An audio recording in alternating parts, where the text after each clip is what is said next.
जय श्री गुरु। प्रिय श्रोताओ, आप सुन रहे हैं स्कंद पुराण और आज आप सुनेंगे स्कंद पुराण का भाग 24 तथा माहेश्वर खंड का भाग 23। पिछले भाग में आपने सुना कि देवी शक्ति ने बहुत ही कठोर तपस्या की। उसकी कठोर तपस्या से प्रसन्न होकर भगवान शिव उसके पास आए तथा एक ब्रह्मचारी का रूप बनाकर देवी सती के सामने प्रकट हुए। इससे आगे की कथा इस भाग 24 में सुने। जब शक्ति के पास बैठी हुई अनेक सहेलियां प्रभु भगवान शिव के ध्यान में बैठी हुई थी, तब ब्रह्मचारी का वेश धारण कर भगवान शिव ने आकर पूछा कि आप यहाँ क्यों बैठी हैं? यह कौन है? किसकी पुत्री है? ये तो बहुत ही सुंदर है। कहाँ से आई है और किसके लिए तपस्या कर रही है? तब शक्ति की सहेली जया ने उत्तर दिया, ब्रह्मचारी जी, ये गिरिराज हिमवान की कन्या है और तपस्या द्वारा परमेश्वर रुद्र को पति रूप में प्राप्त करना चाहती हैं।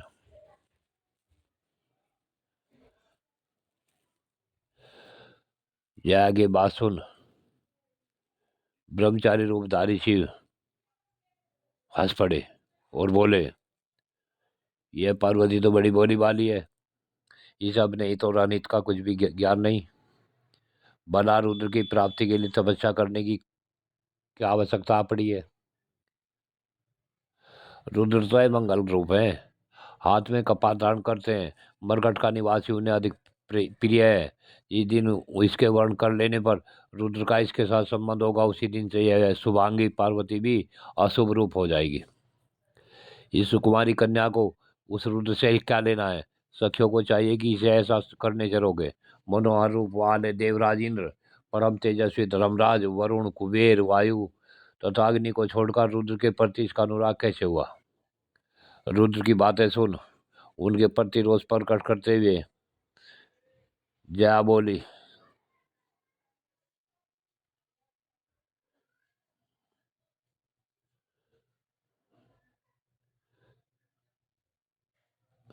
आप क्या कह रहे हैं?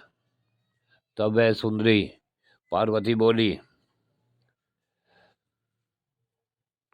जया साध्वी विजया, तुम लोगों से मैं कहती हूँ, मैंने जो कुछ किया वह ठीक किया है, परंतु तुम्हें इस ब्रह्मचारी से क्या काम है जो इसकी कठोर बातें सुन रही हो? ब्रह्मचार्य का रूप धारण करके यह कोई महादेव जी का निंदक आ गया है। गिरिजा का वचन सुन विजया वटुक रूपधारी रुद्र से सहसा कुपित होकर बोली, ब्रह्मचारी जाओ जाओ जाओ यहाँ से, अब तुम्हें आए का क्षण भी नहीं ठहरना चाहिए।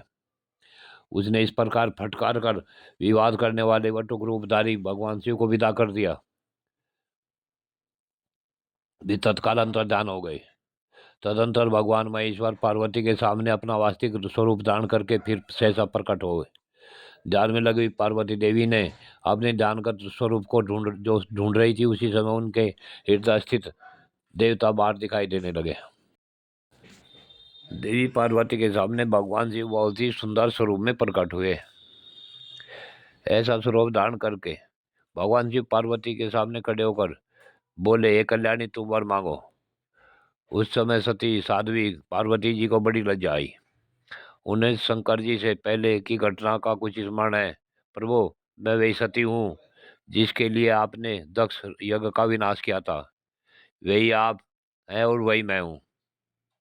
पूर्व काल में जब मैं दक्ष की कन्या थी, उस समय भी मेरे पिता ने ही मुझे आपकी सेवा में समर्पित किया था। ये महाभाग, हमारा और आपका विवाह देवताओं के कार्य सिद्धि के लिए हो रहा है। तब महादेव जी ने पार्वती से हंसते हुए कहा, देवी, अहंकार रूपा प्रकृति से मैं तत्व उत्पन्न हुआ। मैं तत्व से तामस अहंकार की उत्पत्ति हुई। तामस अहंकार से सर्वव्यापी आकाश प्रकट हुआ। आकाश से वायु, वायु से अग्नि, अग्नि से जल और जल से पृथ्वी पैदा हुई।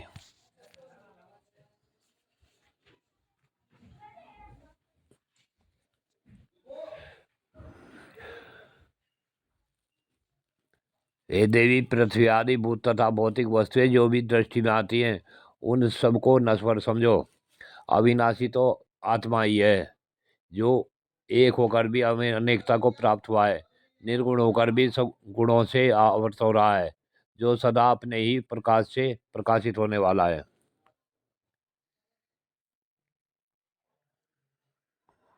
तब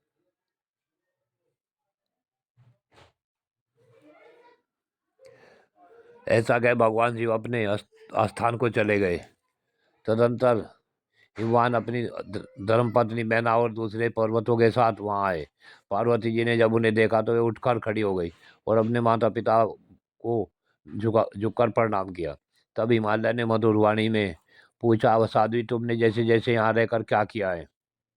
तब पार्वती बोली, "हे पिताश्री, मैंने यह उत्तम तपस्या के द्वारा कामनाशक महादेव जी की आराधना की है। मेरा यह कार्य जो अन्य सब लोगों के लिए ऐसा अत्यंत दुर्लभ था, आज सिद्ध हो गया।" पार्वती की यह बात सुन बंधु बांधवों सहित धर्मात्मा अभिमान को बड़ी प्रसन्नता हुई। वे अपनी पुत्री से बोले, "अब हम सब लोग घर को चले।"